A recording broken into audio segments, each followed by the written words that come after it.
Welcome to the Enchanted Tales podcast. I'm Lauren, the older sister who loves paranormal, fantasy, and romance. And I'm Nicole, the younger sister. I like dark poetry, mythology, classics, dark paranormal, and fantasy.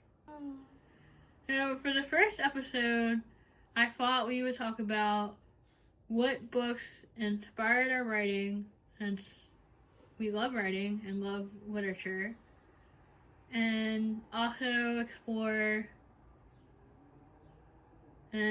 discuss what books we have published. Because despite how hard marketing is, we have published stuff. Well, we also been publishing things as well. Yeah, I think for anybody that's starting out on a publishing journey, I think it's good to look at magazines or anthologies to submit some shorter pieces of your work to kind of get your name out there before trying to branch out on publishing anything all by yourself. Agreed. Because then, when you're trying to pitch your work, you can say, hey, I was published in these collections. And then also you can help promote yourself by reaching out to the people that put out this collection or anthology and say, hey, I have this coming out. Do you mind giving me a shout out? Which I don't think that's anything I've done, but now I think about it, it's not a bad idea. Nope. So, do you want to start off with things you were published in and then what we published? Well, I was gonna say what got me into reading. I think my writing stems from that. Okay. Ironically, it's funny. When I was younger and in school, I actually didn't like reading. I thought reading was a chore. I mean, yes, my vision was deteriorating at the time, and I think that contributed to it because, like anybody that has a disability that gets in the way of reading, it makes reading more difficult and more time consuming. But I think the other thing too was here are the books that you have to read. You don't get a choice in what you want to read. Even though we did have a library card, we went to the library a lot. So much that the librarians knew us by name. Yep. So, I was the total opposite. I was a book lover when we were little, to the point where I'd be going through the halls of school reading a book while walking through the hallways. I'd have at least 5 or 6 books in my book bag because I read between 500 to 1,000 words a minute. You rebel. Oh, yeah. And the funny thing was that every graduation I'd always read a book too because I had no interest in social norms. Like, oh, you're graduating, you should pay attention and support your fellow classmates. I'm like, nope. I just want to read my book and wait till my name be called. Also, I think there's the fact that I was bullied a lot, so books were a friend that didn't judge me and I felt safe reading, dissolving into the pages. So you could escape to it. Exactly. And that kind of gave me a thought of, I think that I was a daydreamer, I always had my head in the clouds. And I always would jot down notes on characters or write little stories. And I think trying to find books that were more similar to what I was writing got me back into reading. I can see that. I mean, I was the same way since I was 3 days ahead of my fellow classmates, so I was bored a lot. So I tried to change the book in, I'd either write fantasy or poems or fanfics instead of taking notes. But I think it's hard when a lot of times, again, when you're in schooling, and they're like, you hear the material you have to read. Or if you go to a library and they're like, this is what we want you to read in your age group. So, oh, you're laughing because that didn't apply to you. Nope. But if these books don't interest you, then you just don't want to read until you find something that does spark your interest and you're like, wait, I do love reading. What? This is so weird. It's not a chore? Well, I mean, elementary, I was reading Shakespeare, Poe, Dickens. So, what's age-appropriate books? Well, I mean, you don't want to give yourself nightmares. But I think if you're more mature than your peers, especially in your case, then I think it's appropriate to try maybe reading something a little bit above your grading level and then see if that doesn't like freak you out and then kind of go from there. Now, there was one book that did give me nightmares as a child. It was by R. Stine Stephen King. And it was about the scarecrow that came to life from the cornfields. Oh, God. So I read that book, and they're like, "Hey, kids, you're your grandparents." So our grandparents had a 500-acre pig farm with a cornfield in the backyard. I had nightmares for weeks when we went to see them. I always wondered why that always freaked you out. And then again, you can't see that well until like you start seeing things. I don't know. I always thought it was just creepy. Oh, it is. But to read a book and then going to see in real person, you're like, nope. And I think I was like 7. And that was not smart on my end. Speaking of books that traumatize you, you know what book did it for me? Which is funny because one of my favorite, Stephen King wrote Carrie, right? Yes. Okay. So I love Carrie, but that's not the first book by him that I've read. The first book that I read by him was Cujo. Oh, So now when I see a dog that's bigger than me and a dog that I can't punt away, I'm skittish. No, I'm just picturing. I wouldn't harm an animal, but I'm just a stuffed animal. That's not my hand. Punt. No, you would grab the other bag and throw and say, "Go fetch." I can't see you hurting anything. So we talked about books that create nightmares. So what books inspired you?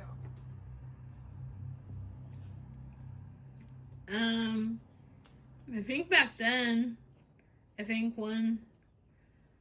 Well, we all know my favorite book is Phantom by Susan Kay. That is a good one. Because Family Opera is my favorite musical. And then she, I guess went down a rabbit hole of research and pulled inspiration from the original book, the musical, and her own research of Paris during the 1800s. Yes. Ha! Yay! History's not my strength. And just really fleshed out a well-rounded character of the Phantom. And made him, he's a real person, but the idea of the lore behind of the opera ghost is that they think it's a ghost and not a real person. But other than this narcissistic genius that wants to take Christine for his own, which makes him kind of seem creepy, makes him a misunderstood, well-rounded character. But before I'd seen Phantom, I think the other book that stands out to me is The Outsiders, because I was bullied a lot too when I was growing up, and I don't feel like I ever fit in. And so reading a book where a character doesn't feel like they fit in, it's easy to relate to that character. He really fits in with society. Popular people? Rich people?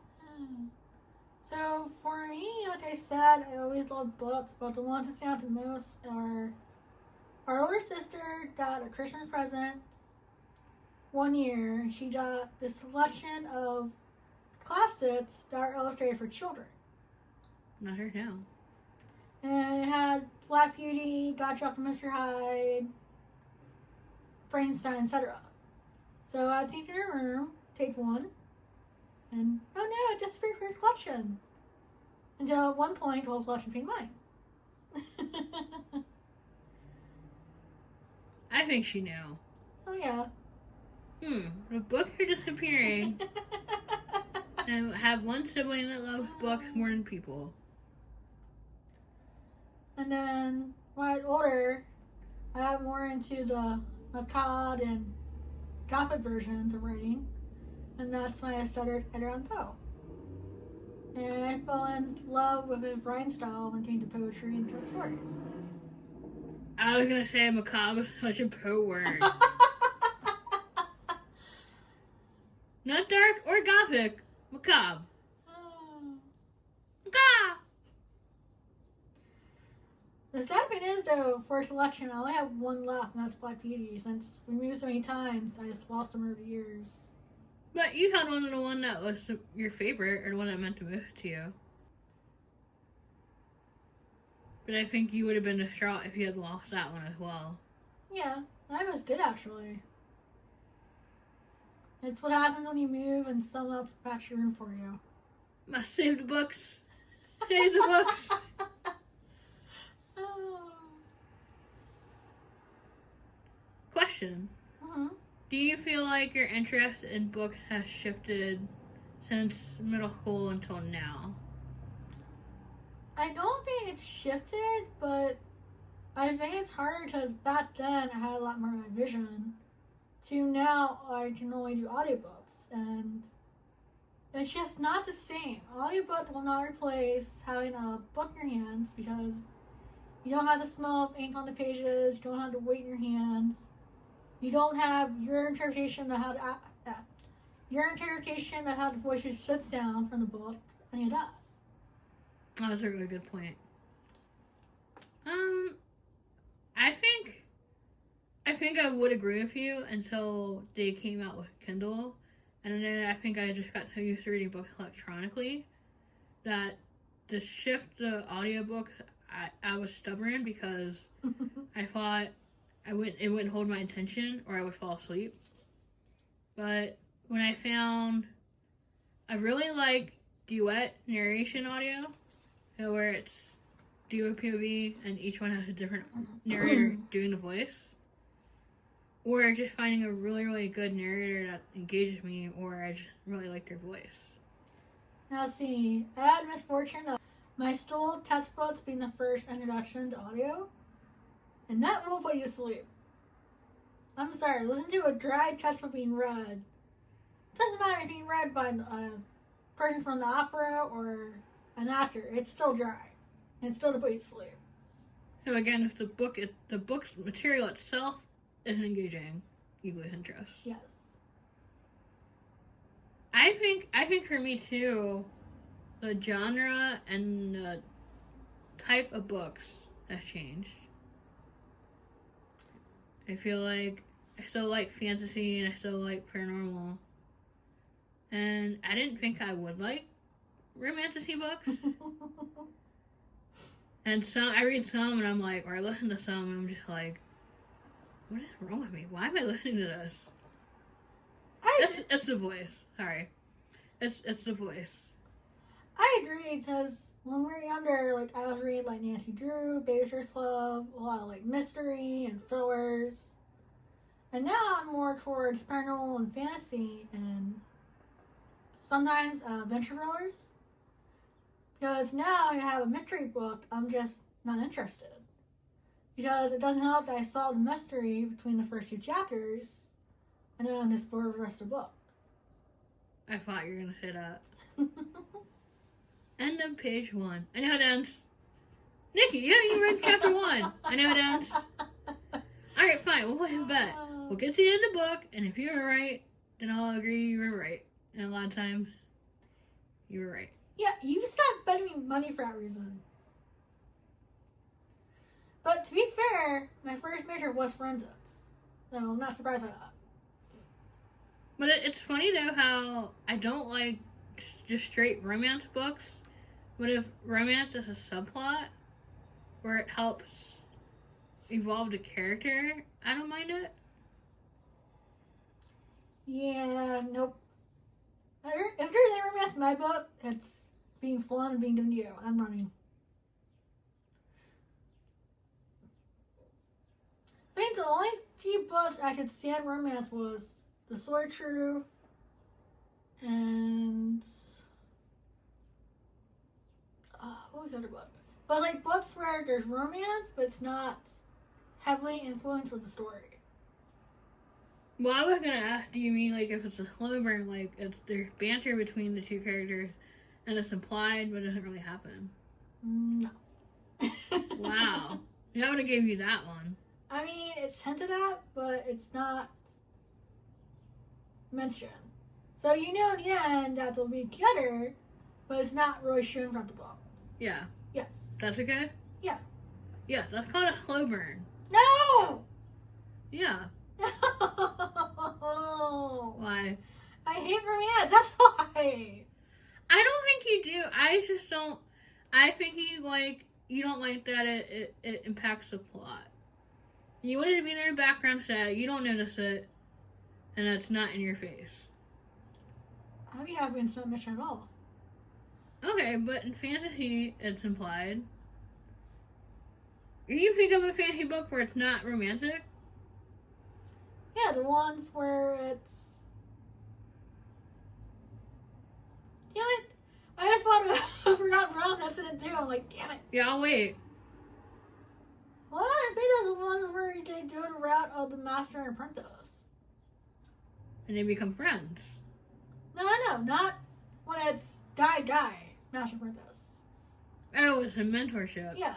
Yeah, okay. But don't they meet somebody later on in the book? Like the apprentice? You said I did that for her. Okay, but it's still there! Not in my world. Say it. No. Say it. I will never. Lauren was right. No. Better style. I'm gonna say something that's really mad at.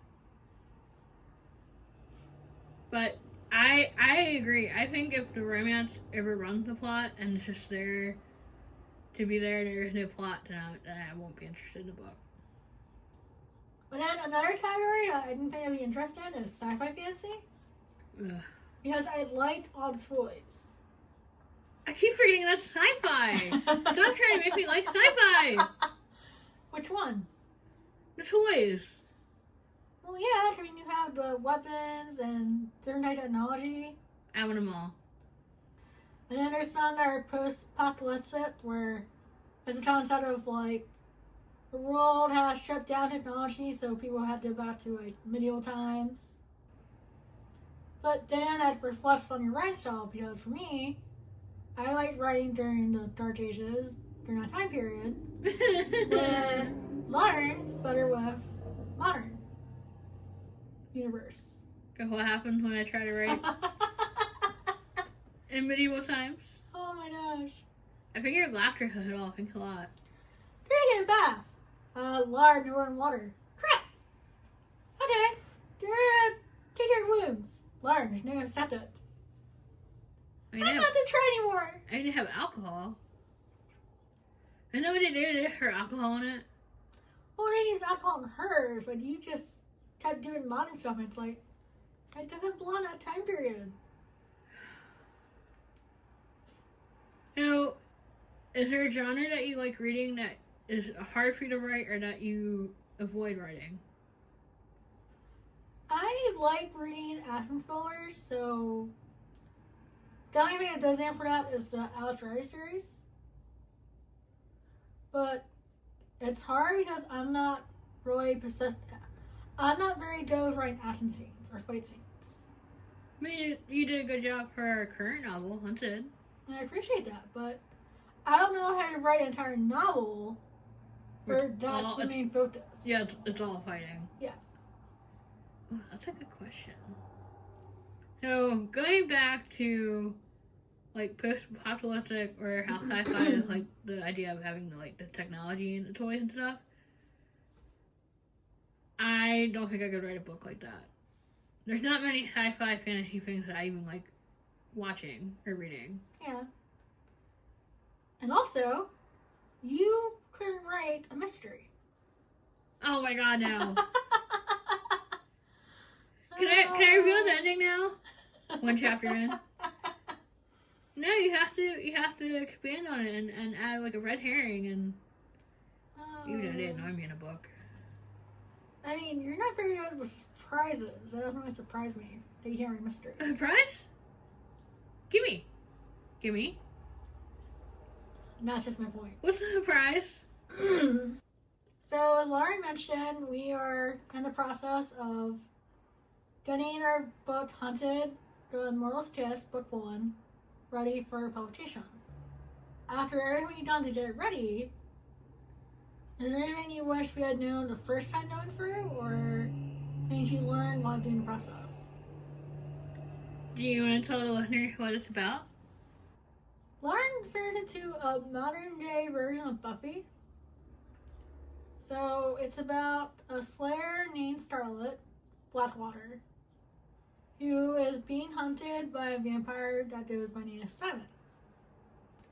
Not knowing why he's hunting her, just knowing that because of that she's a slayer, that she needs to do her job to stop him. So while being pursued by Simon, she ends up interacting with another vampire named Donovan.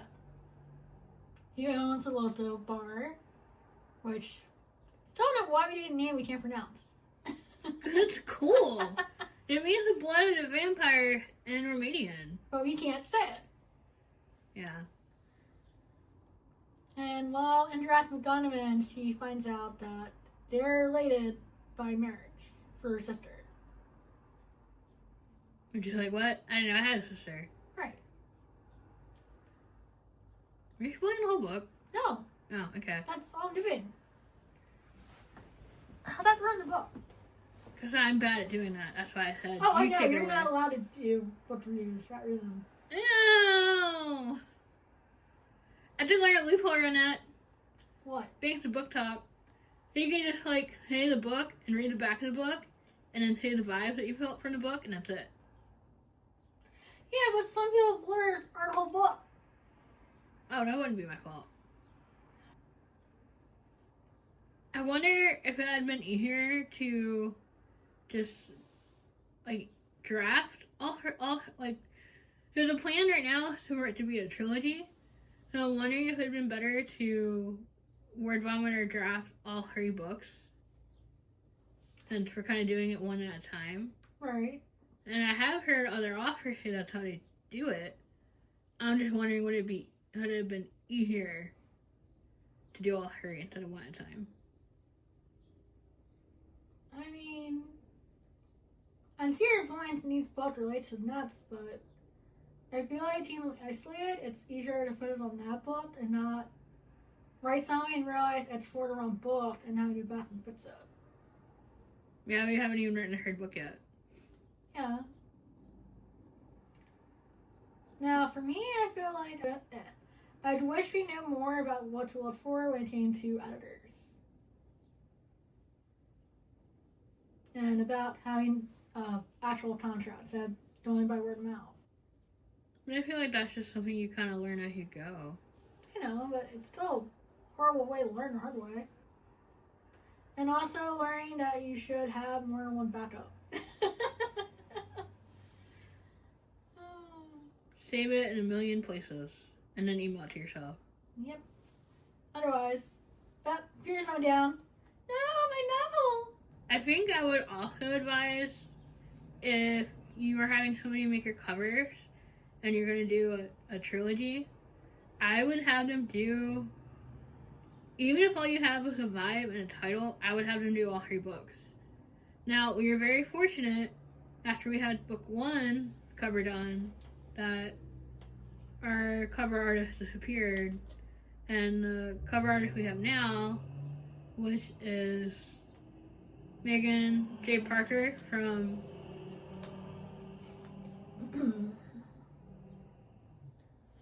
who is Megan J. Parker from MCAT Designs, and she was able to do a really good job of not only duplicating what we had the previous artist do, but elevate it to make it look like a book a trad publisher would do. Yeah, Megan's awesome. She did our covers for our poetry books too.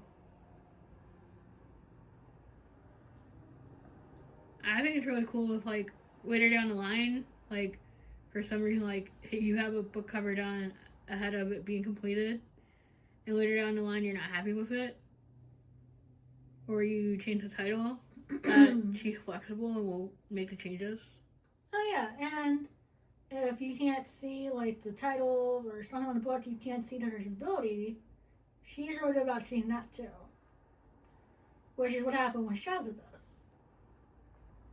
Yeah. Well, I was gonna say, and the book trailer for Shadows of Us. Yes. You said you had a hard time picking the font color. It was red and black. But I think that's a good point. I think having somebody flexible for whatever service you need for your book, but also you being your own advocate and being able to articulate what you need to being your own advocate, because they're not going to know what you want. Exactly. They can make suggestions, but at the end of the day, it's your project. And you're also in pain for it, so don't be like, I don't want to be a burden or be challenging, and just settle. I was just going to say, they'll be happy to take your money if you're not happy with it. Uh-huh. So, now we switch to poetry. Yay! So, for me, the only one I have published at the moment is Shadow Abyss. That's a collection of dark poetry. And it is a collection of 50 poems that I've written from middle school till now that all have themes that are reflected by Poe. So his writing style. However, the reason why I say that's only unpublished at the moment is because I have 5 other collections planned in the works. I think the one that's closest to being finished is Disenchanted, which is a collection of poems and characters' point of view from Disney and Pixar. I have 2 poetry collections finished. I have Ignited Melody, which is my first poetry collection, which is a lighter version of fantasy and I guess things that would inspire poetry, so nature, adventure. I'm really bad at promoting my own stuff. Mythological creatures. Which also shows up in The Stuff in Ember, which is the second collection. Yep. And like I said, I love paranormal. I love mythology. But I wasn't trying to go for a darker vibe for Deceptive Numbers. I just knew I was trying for a October release, and the semblance of fire and bonfires at nighttime, things that go bump in the night. Aw, that's cute. You think you went for a dark theme. I think so. I didn't realize there would be a lot of poems in there inspired by Phantom, and that's kind of dark. So, when taking to Crime books, I usually refer to holidays on the wheel. So, Shadow Abyss is for Yule, and Lauren's 2 books are for Lufia or Midsummer and Bedtime. Ooh, I like that. I thought you were going to do the spiel you had at Balticon, which was ingenious. Well, that was before the second book was published. And you said that we both have a collection of fantasy poetry, mine's light, yours is dark. Yeah. But you're still saying Deceptive Numbers is dark. It's not.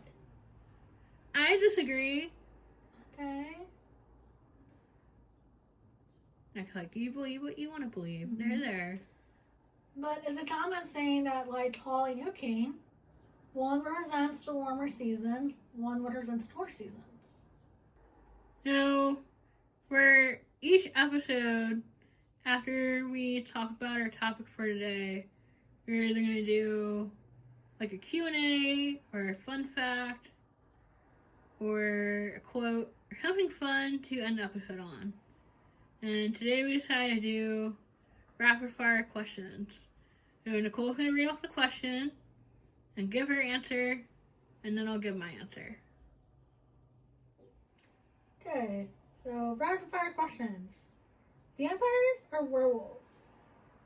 Vampires. Vampires. Do you know the reason why, or just answer the question? It's rapid fire. Okay. Tea or coffee? Tea. Coffee. Favorite book? Phantom. No, that was my answer. It's a good book. Fourth Wing.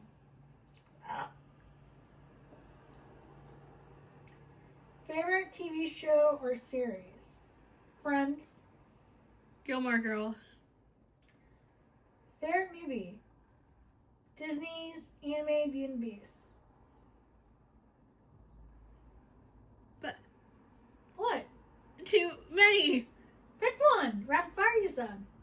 Tangled. Animated or live action? Animated. Mexican or Italian food? Italian? Both? No. You gotta pick one. Mexican. Favorite season? Winter. Fall. Favorite time of day? Dusk. Night. Pirates or mermaids? Mermaids. Mermaids. What are you gonna say? Both. Can't do both. Place you want to visit? Ireland. Paris. Celebrity you would like to meet? There's be no order, but I'm behaving. Jeremy Jordan. What, you mean use him like a pole? I was gonna say, sure, you want to. Dun, dun, dun, dun, dun. That's not perfect. Jason Ackles. Which song are you pushing your statement? Climb him like a pole. What's your superpower? Ability to create things out of water. I want to say teleport, but you know the true answer is fire. No, you. All right, time to. Oh, shiny. Wait, I'm in the wall. You're mean. Favorite animal? It's tied between a wolf and a raven. Gotta pick one. Raven? Fox. Oh, little Vixen. Yeah. Aw. Well, I can say dragon, but they're not real, so. We got some moon dragons. Favorite color? Sea green. It was a mix between blue and green. Red. Dream job? Having my cafe called Mr. Lights open. That's mixed between bakery and a carrot cafe. Aww.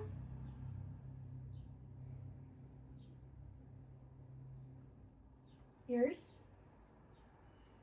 So, not only having something I've written published, but turned into a video game.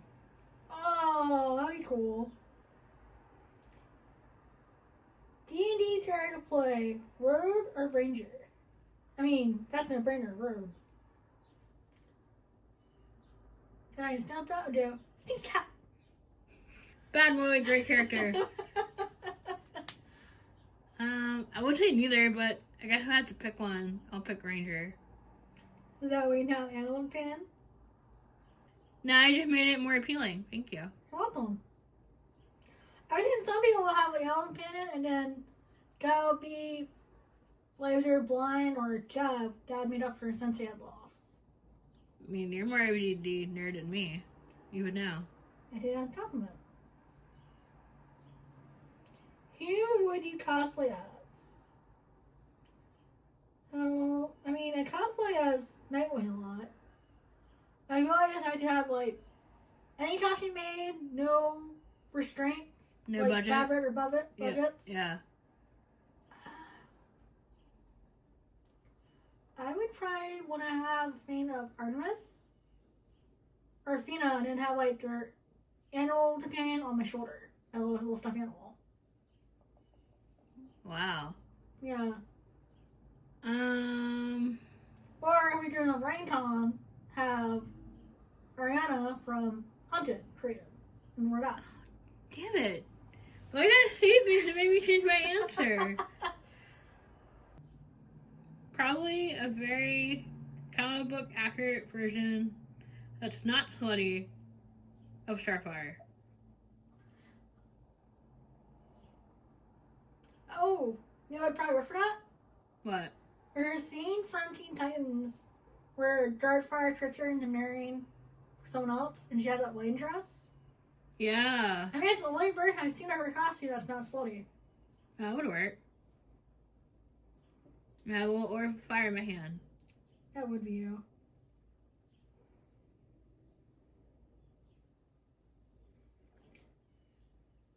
Favorite element? Water. Fire! What's your zodiac sign? Now this is funny because we have the same zodiac sign, but we don't show it right the same way.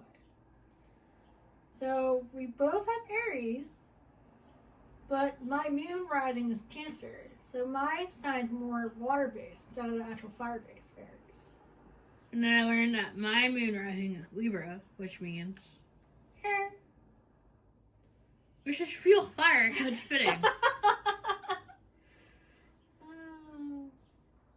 Yeah, I only learned that recently, and I'm like, that makes so much sense. It does.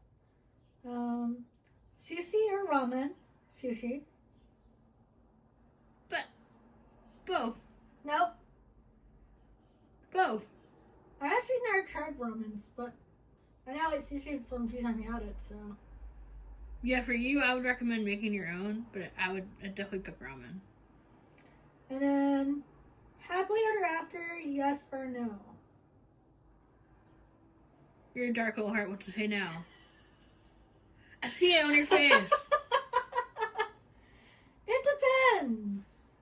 Oh, that's a shocker. It depends on the story. Because it should be happily ever after and not be like, you know, they have their dance level and they're married and all that. It could be just the villain, that's what they wanted. Rather destroying the world. That should be happy ever after, in a sense. I love happily ever after, and I get sad when it's not that way. So, thank you all for joining. So, for next episode, we will be doing top 100 lists of video games. And how we do them is saying yay, nay, what we recommended, why or not, and what we liked about the game. More than likely, Nick will know more of the games than me. So, we'll see you guys next time. Bye! Bye! Abby?